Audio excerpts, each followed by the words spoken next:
नमस्कार, बहुत स्वागत है आपका। मैं हूं आपके साथ सुमित शर्मा। उज्जैन से इस वक्त की बड़ी खबर है। रेलवे स्टेशन से लेकर महाकाल मंदिर तक रोपवे बनाया जाएगा। 2 किलोमीटर लंबा रोपवे होगा और रोपवे के टेंडर को मंजूरी भी मिल चुकी है। सड़क परिवहन मंत्री नितिन गडकरी ने ट्वीट कर इस बात की जानकारी दी। 209 करोड़ की लागत से रोपवे बनेगा। सीएम शिवराज की मांग पर गडकरी ने यह स्वीकृति दी है। रेलवे स्टेशन से लेकर महाकाल मंदिर तक की दूरी मात्र 5 मिनट में तय होगी।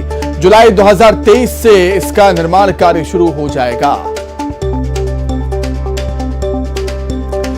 ज्यादा जानकारी के लिए हम बातचीत करेंगे। इंदौर संवाददाता अरुण त्रिवेदी जुड़े हुए हैं फोन पर। अरुण, पहले महाकाल लोक का लोकार्पण किया पीएम मोदी ने, अब रोपवे की भी सौगात मिल चुकी है।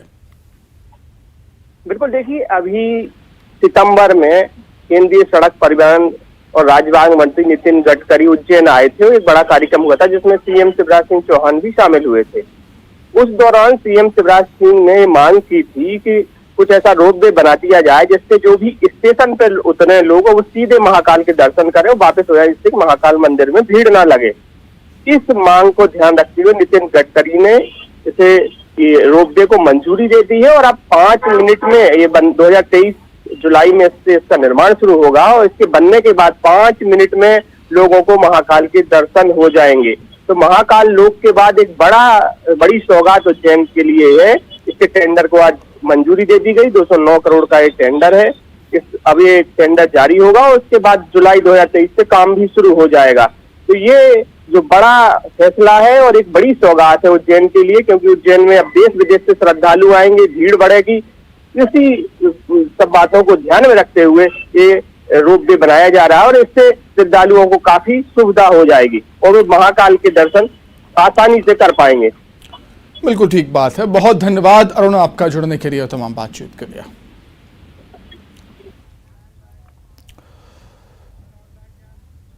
खबर इंदौर से, जहां पर पार्षद के पति और सफाई कर्मियों में लड़ाई हो गई। राव नगर परिषद के पार्षद पति का विवाद हो गया। सफाई कर्मियों से विवाद के बाद मारपीट का ये मामला है। एक दूसरे पर मारपीट के आरोप लगाए गए हैं। महिला सफाई कर्मी से वीडियो कॉल पर हाजिरी लगवाने का आरोप है। महिला सफाई कर्मी ने वीडियो कॉल पर हाजिरी लगाने से इनकार कर दिया। विवाद का वीडियो वायरल हुआ है। राव थाने के बाहर हंगामा हुआ।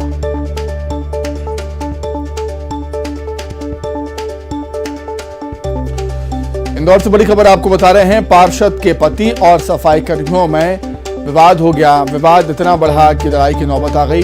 राव नगर परिषद के पार्षद पति का विवाद हुआ है सफाई कर्मी से। सफाई कर्मियों से विवाद के बाद मारपीट हो गई है। एक दूसरे पर मारपीट का आरोप लगाया गया है। महिला सफाई कर्मी से वीडियो कॉल पर हाजिरी लगवाने का आरोप है। महिला सफाई कर्मी ने वीडियो कॉल पर हाजिरी लगाने से इनकार कर दिया था। विवाद का वीडियो वायरल भी हुआ है। राव थाने के बाहर हंगामा भी हुआ।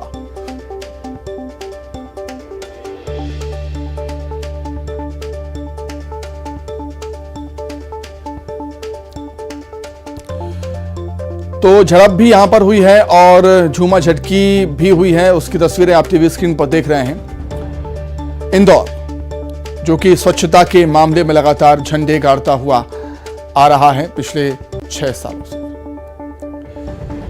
ज्यादा जानकारी के लिए हम सीधे इंदौर का रुख कर लेते हैं। विकास सिंह चौहान जुड़ गए हमारे साथ। विकास, लगातार इंदौर नंबर 1 रहा है सफाई के मामले में। लगातार 6 बार और सिक्सर लगाया है इंदौर ने, और उसी इंदौर में इस तरह का विवाद सामने आना, आखिर माजरा है क्या?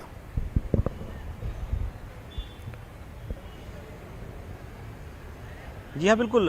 ये राव इलाके का पूरा मामला है जहाँ नगर परिषद में आज जमकर हंगामा हुआ। जानकारी है कि पार्षद पति संदीप चौहान को पिछले कुछ समय से लगातार इलाके में गंदगी की शिकायतें प्राप्त हो रही थी। इस पर उन्होंने कुछ समय से सख्ती की थी, सफाई कर्मचारियों पर सख्ती बरत रहे थे। उन्हें इस बात की भी जानकारी मिली थी कि इलाके में सफाई व्यवस्था दुरुस्त नहीं है।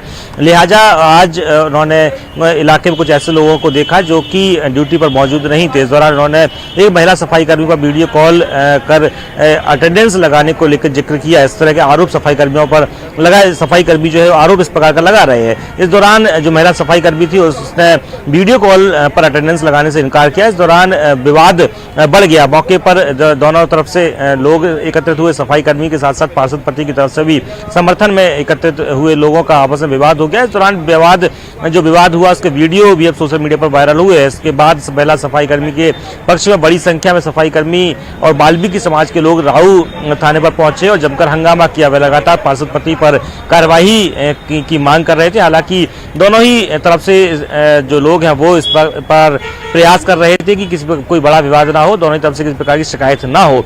बहरहाल काफी देर तक हंगामा चलता रहा। पुलिस की तरफ से जरूर आश्वासन दिया गया, पूरे मामले में जांच की बात की गई है। इसके साथ साथ बीजेपी की तरफ से अगर बात की जाए तो पार्षद पति के समर्थन में भी बड़ी संख्या में जो लोग थे वो थाने पर पहुंचे थे। हालांकि अब जरूर देखना होगा कि दोनों पक्षों की तरफ से जो गहमा गहमी हुई है, अब आगे पार्षद पति को भी इलाके में सफाई व्यवस्था को दुरुस्त बनाए रखना है और ये सफाई कर्मियों को ही इलाके में सफाई करनी है। तो किस प्रकार से समन्वय होगा और किस प्रकार से आगे आने वाले समय में कार्रवाई होगी, ये जरूर देखना होगा। और सफाई की व्यवस्था भी किस तरीके से दुरुस्त होती है आगे आने वाले वक्त में ही पता चलेगा सुमित। लेकिन ये जरूर है कि आज गहमा गहमी का माहौल न सिर्फ नगर परिषद बल्कि राऊ थाने के बाहर भी देखने को मिला। ठीक है विकास, बहुत धन्यवाद आपका तमाम जानकारी के लिए जुड़ने के लिए, बहुत शुक्रिया। आगे बढ़ेंगे। एमपी में अब करवा चौथ त्योहार पर भी सियासत छिड़ गई है। भोपाल में प्री करवा चौथ कार्यक्रम में कांग्रेस के विधायक आरिफ मसूद के पहुंचने पर सियासत हो रही है। बीजेपी ने मसूद के पहुंचने पर सवाल उठा दिए। बीजेपी की प्रवक्ता नेहा बग्गा ने ट्वीट कर विधायक के कार्यक्रम में पहुंचने को दुर्भाग्यपूर्ण बताया। उन्होंने कड़े शब्दों में प्रतिक्रिया देते हुए कहा कि हिंदुओं अब भी वक्त है, जाग जाओ। इधर कांग्रेस नेत्री अपराजिता पांडे ने बीजेपी पर पलटवार करते हुए कहा कि जब भी त्योहार आता है बीजेपी विष खोलती है। बीजेपी का बयान नारियों का अपमान है। इधर सियासत तेज होने पर कार्यक्रम के आयोजकों ने भी सफाई दी है।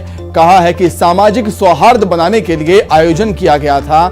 स्थानीय विधायक आरिफ मसूद महिलाओं के कार्यक्रम के बाद आए थे। कार्यक्रम समापन के बाद जनप्रतिनिधि आए थे और उन्होंने सभी बहनों के सुहाग की कामना की थी। सौभाग्य के पर्व करवा चौथ पर जिस प्रकार के दृश्य सामने आए हैं वो बेहद दुर्भाग्यपूर्ण है। जो आयोजक हैं उन्होंने रानी पद्मावती और उनके साथ जो हजारों वीरांगनाओं ने अपने प्राणों की आहुति दी थी उनका मखौल उड़ाने का काम किया है। मैं उन्हें चेताना चाहती हूं कि समस्त हिंदू बहनों से जो करवा चौथ में अपना आस्था रखती हैं सामने आकर उनसे माफी मांगे और जिस तरीके से विधर्म फैलाने का काम उन्होंने किया है उस पर उन्हें शर्म आनी चाहिए। समस्त हिंदू समाज जो है उसे अब जाग जाना चाहिए। अगर समय रहते रहते अब भी नहीं जागे तो आने वाले समय में ना तुम्हारा हमारा संस्कार बचेगा, ना संस्कृति बचेगी, ना पर्व बचेंगे। ये सब ऐसे ही खा जाएंगे। जब भी खुशी का माहौल होता है, लोग उत्सव मना रहे होते हैं, त्योहार मना रहे होते हैं, तो भारतीय जनता पार्टी काम करती है विष खोलने का इस समाज में। अत्यंत ही दुर्भाग्यपूर्ण बयान है। हमारी संस्कृति अनवरत चली आ रही है, आदिकाल से चली आ रही है और इन जुमलों से कोई आहत नहीं होगी। समाज को हम मैसेज भी देना चाह रहे थे कि ये सामाजिक सौहार्द के साथ सामाजिक वैमनस्यता को दूर करते हुए हम अपने समाज को एक सुदृढ़ छवि देते हुए देश को एक प्यारी गति प्रदान करें। जनप्रतिनिधि श्री आरिफ मसूद जी को भी बुलाया था। जब तक हमारी सांस्कृतिक गतिविधियां, डांस, गाना चला, हम महिलाएं ही पूरे हॉल में थीं। उसके बाद कार्यक्रम समापन के बाद स्थानीय जनप्रतिनिधि आए और उन्होंने मंच से अपनी बहनों को आशीर्वचन दिए और हमारे पतियों की लंबी उम्र की कामना की और हम सभी बहनों को ये विश्वास दिलाया कि भोपाल शहर में हम सभी बहनें बहुत सुरक्षित हैं और वो हम सभी बहनों के भाई के रूप में हम सभी बहनों की रक्षा के लिए हमेशा तत्पर रहेंगे। वहीं इधर करवा चौथ कार्यक्रम में विधायक आरिफ मसूद के पहुंचने पर देवास से बीजेपी के सांसद महेंद्र सिंह सोलंकी ने ट्वीट किया। उन्होंने भी कड़े शब्दों में आपत्ति जाहिर की है। उन्होंने लिखा है कि इस प्रकार की नादानी लव जिहाद को बढ़ाती है और हमारी संस्कृति पर भी प्रहार करती है। समय रहते जागने की आवश्यकता है।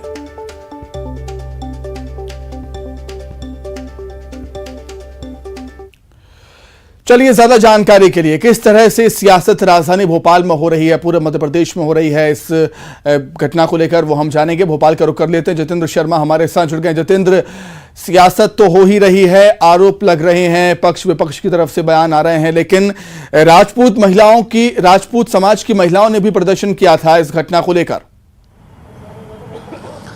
देखिए सुमित, अगर इस बात को समझने की कोशिश करें तो एक जनप्रतिनिधि किसी धर्म समाज का नहीं होता है, वो जनता का होता है, जनता के लिए होता है और संविधान के द्वारा उसे चुना जाता है।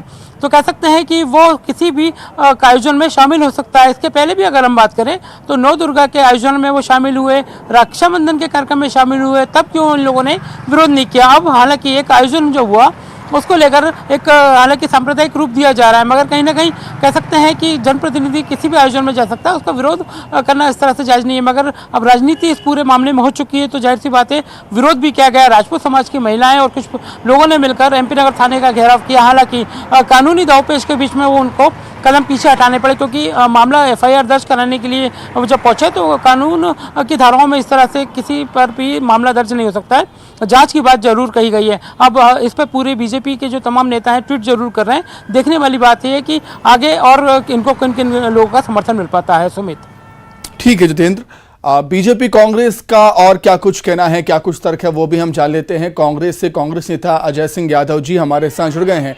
अजय जी, बहुत स्वागत करता हूं आपका न्यूज़ 18 मध्य प्रदेश छत्तीसगढ़ में।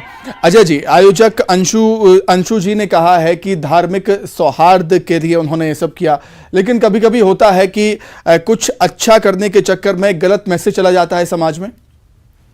देखिए सुमित जी, बेहद दुर्भाग्यपूर्ण है भाजपा के नेताओं की इस तरह की राजनीति।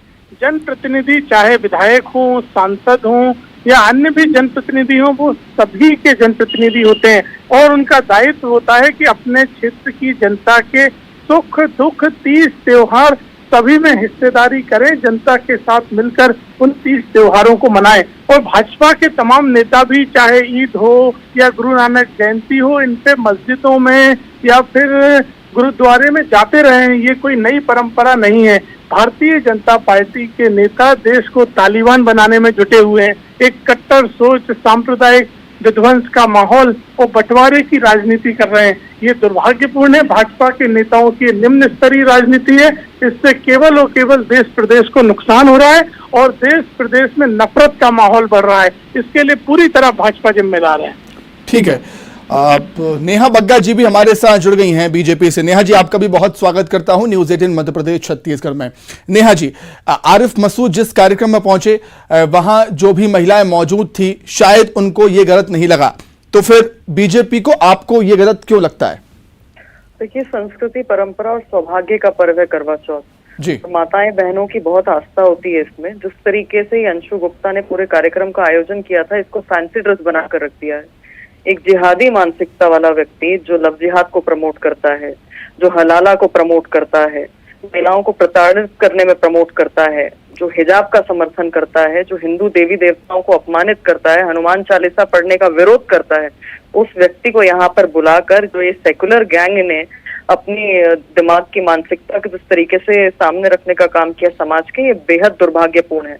आपके चैनल के माध्यम से मैं इन आयोजकों को बताना चाहती हूँ कि इस व्यक्ति को जो फ्रांस में एक कार्टून बनाता है और ये मध्य प्रदेश के अंदर जिहाद फैलाता है, जो अपमानित करता है हिंदुओं को, इसको बुलाकर जो गलती की है उसको स्वीकार करें और समस्त हिंदू समाज से माफी मांगे।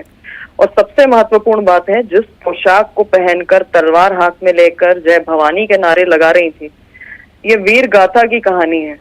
जो वीरांगना, जो रानी, जिस तरीके से पद्मावती ने अपनी हजारों वीरांगनाओं के साथ में जौहर किया था, अपने प्राणों की आहुति दी थी, ये उस बलिदान के, उस परंपरा की, उस संस्कार, संस्कृति, वैभवशाली इतिहास का जो है वो प्रतीक है।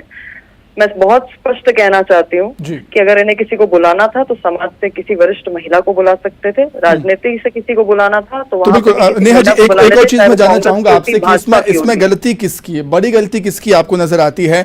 आयोजक अंशु गुप्ता जी की गलती है या फिर जो बुलाए गए आरिफ मसूद जी वो कार्यक्रम में पहुंच गए उनकी गलती है? देखिए, ये प्रोपोगेंडा है सेकुलर गैंग का आरिफ मसूद के साथ मिलकर। आयोजन किसी का भी हो, पर ये प्रोपोगेंडा जिस जिहाद को ये प्रमोट करते हैं आरिफ मसूद जी, ये उसका उदाहरण है। ये गरबा हो या समाज में जिस तरीके से लव जिहाद फैलाया जा रहा है, ये उसका प्रतीक है। और मैं बहुत स्पष्ट कहना चाहती हूँ कि दोनों बराबरी के लिए जिम्मेदार हैं। आयोजकों को भी हाथ जोड़कर माफी मांगनी चाहिए और साथ में आरिफ मसूद को भी माफी मांगनी चाहिए कि वो हमारी माताओं बहनों के पर्व में जो अपने पति के लिए दीर्घायु की कामना करती हैं, उस पर्व में घुसकर इसने इस जिहादी मानसिकता का वहां पे परिचय दिया है। ठीक है अजय जी, क्या कुछ कहना चाहेंगे आप नेहा जी की बातों पर?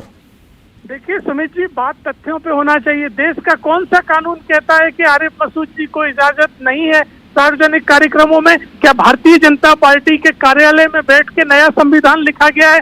भारतीय जनता पार्टी के नेता देश में बंटवारे की राजनीति कर रहे हैं, आग लगाने की राजनीति कर रहे हैं। कानून कहता है, संविधान कहता है, और आप किस तरह से जिहादी कह रहे हैं जनप्रतिनिधि को, जिन्हें लाखों लोगों ने मत देकर चुनाव जिताया है। आप तो कभी पार्षद तक नहीं बनी और प्रमाण पत्र दे रही हैं। इस तरह की राजनीति नहीं होना चाहिए। राजनीति का घटियापन है। भारतीय जनता पार्टी राजनीतिक लाभ लेने के लिए देश में आग लगा रही है और लोगों की भावनाओं और टकराव फैला रही है। भाजपा के नेता क्या शिवराज सिंह चौहान जी मस्जिदों में ईद की बधाई देने नहीं जाते हैं? उस समय नहीं होता है कि वो कैसे जा रहे हैं? तो जनप्रतिनिधि सभी समाज सभी धर्मों के होते हैं। भारतीय जनता पार्टी की राजनीति निंदनीय है, निम्न स्तरीय राजनीति है।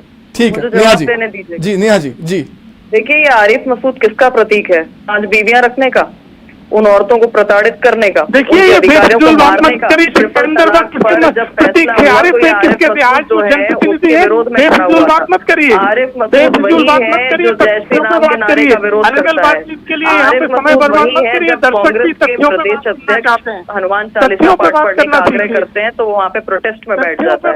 तो आरिफ मसूद जिस चीज का प्रतीक है, उसको हिंदू धर्म के अंदर, वो भी करवा चौथ जैसे मुख्य और सांस्कृतिक इस फेस्टिवल के अंदर, उसे अपने जिहाद फैलाने के लिए जिस मानसिकता से बुलाया था, मैं उसका विरोध करती हूँ। मुझे बता दीजिए समाज उसका विरोध करता है कि और इस व्यक्ति को जो एक कार्टून बनने पर पूरे प्रदेश का सौहार्द बढ़ाता है, वो यहाँ पर आकर हिंदू माताओं बहनों के बीच में सौहार्द बढ़ाने का काम नहीं कर सकता। सौहार्द बढ़ाना है तो जाकर आप समाज में बढ़ाइए, महिलाओं के बीच में आके इस तरीके से हरकतें ना करिए। कानून की बात करिए। नेहा जी वो मेरा वही सवाल है आपसे फिर से कि जो आयोजक थी अंशु गुप्ता, जिन्होंने ये आयोजन किया है, वो किस धर्म की, और वो बात ठीक है, लेकिन जो महिलाएं वहां पर थी उन्होंने इसका विरोध नहीं किया है, इसको क्या कहेंगे? इसको आप प्रोपेगेंडा कहती हैं? देखिए, मैं बहुत स्पष्ट कह रही हूँ कि ये प्रोपेगेंडा का हिस्सा जो है कई सेकुलर गैंग के लोग बन जाते हैं। पर मैं उन महिलाओं से पूछना चाहती हूँ, क्या वो हलाला का समर्थन करती हैं? मैं उन महिलाओं से पूछना चाहती हूँ, क्या वो 5 बीवियां रखने का समर्थन करती हैं? हमारा हिंदू धर्म में पति पत्नी का रिश्ता बहुत ही जिस तरीके से हमने देखा है, पवित्र रिश्ता है। तथ्यों की बातचीत हो रही है। इस तरह की गंभीर चर्चा पे गंभीर प्रवक्ताओं को बुलाया करिए जो तथ्यों पे बात कर सकें। मैंने पूछा, देश चलता है कानून से, नियम से। कौन से नियम ये कहता है कि एक विधायक जो दूसरे धर्म का हो वो इस तरह के सार्वजनिक कार्यक्रम में? चलिए ठीक है, समय की बेहद कमी है मेरे पास। बहुत धन्यवाद आप दोनों का, नेहा जी अजय जी, बहुत शुक्रिया जुड़ने के लिए, तमाम बातचीत के लिए। और चलिए आगे बढ़ते हैं। भिलाई से इस वक्त की बड़ी खबर। भिलाई स्टील प्लांट में फिर भीषण हादसा हो गया। ब्लास्ट फर्नेस 8 का वॉल्व उड़ गया है। कोक ओवन गैस लाइन में आग लग गई, भीषण आग लगी है। स्टील प्लांट में आग फैली है, फायर ब्रिगेड की टीम मौके पर पहुंची है। कर्मचारियों के फंसे होने की आशंका है। प्लांट में उत्पादन पूरी तरह से ठप। मिल एरिया में भी आगजनी का असर। वायर रॉड मिल का उत्पादन रुका गया है, पूरे एरिया को सील कर दिया गया।